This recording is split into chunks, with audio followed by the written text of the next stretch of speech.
Hello and welcome to Network News. Today we're looking at Manchester as they've just become the first area of the country for 40 years to fully take control of its buses under the B Network brand. This transformation has been ongoing since September 2023, being implemented in 3 phases, and has now concluded on the 5th of January 2025. This means that all local buses in the region will now be operated under the B Network brand, which seeks to unify bus, tram and rail travel in the area. Since the deregulation of buses in 1986, their use across Manchester has plummeted from 335 million users a year to 182 million in 2019. Now they're being brought back under public control using the franchising model, which sees the devolved government specifying routes, frequencies and fares whilst awarding contracts to private companies to actually operate the services. This is the same model TfL uses to operate the buses in London, as well as the railways it controls, such as the London Overground or Elizabeth Line. Mayor of Greater Manchester, Andy Burnham, was keen to celebrate this milestone, saying, "This is an historic moment for Greater Manchester. We're proud to be the first area in England to complete the re-regulation of buses and to have it done on time and on budget. From today, every community in Greater Manchester will be served by cheaper, cleaner and greener buses in a way which puts people before profit. We are now ready to help other areas looking to follow suit and improve their bus services after decades of decline." He went on to add, "Whilst this is a nationally significant moment that we can all celebrate, it's by no means job done. We'll have an unrelenting focus this year on delivering a truly integrated London-style transport system across bus, tram and train, the next chapter of the B Network's story." The takeover now means the B Network is responsible for operating 577 routes and 1,600 buses, as well as improving the quality of service on the routes they've inherited.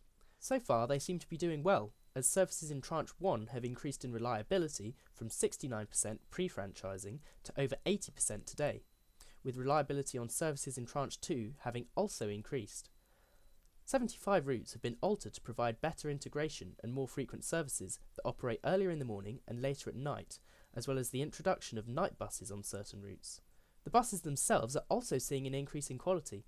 52% of buses will be new by March 2025, with 75% being less than 4 years old. Additionally, it's expected that by April, 25% of the bus fleet will also be electric. If that doesn't sound good enough, the bus integration is also set to benefit passengers with cheaper fares. This is because the franchising model is reportedly cheaper to operate by about a third, and Greater Manchester's Mayor Andy Burnham has decided to use the savings to keep bus fares frozen at £2, when most other places in the country saw ticket prices increasing to £3 on January 1st. As well as this, savings can be made through the B Network app, which integrates tickets across buses and trams, as well as selling hopper fares and discounted weekly or monthly tickets. It's also hoped that a new contactless tap and go system will be introduced from the 23rd of March. Secretary of State for Transport Heidi Alexander said, "Greater Manchester's B Network is a trailblazer in delivering better bus services for passengers, and we want local authorities across the country to look to it as a shining example of what can be achieved through local control." This government has prioritised supporting and improving bus networks across the country, as you know how important they are for communities, but for too long, too many people have suffered from unreliable and infrequent services. People across Greater Manchester now have buses they can depend on. With our bus services bill and £1 billion in support for services across the country, we will help ensure that similar success reaches across the country.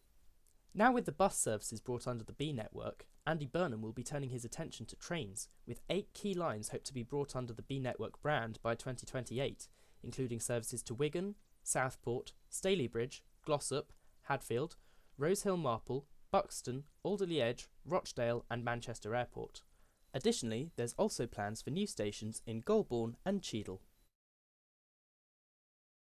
Overall, this seems like an extremely logical and well overdue step to improving public transport in Greater Manchester, so it's hard to be critical of it. Buses are a crucial part of a sustainable integrated transport system, and they've been neglected by policymakers for far too long. Let's hope that similar reforms can be implemented elsewhere in the country.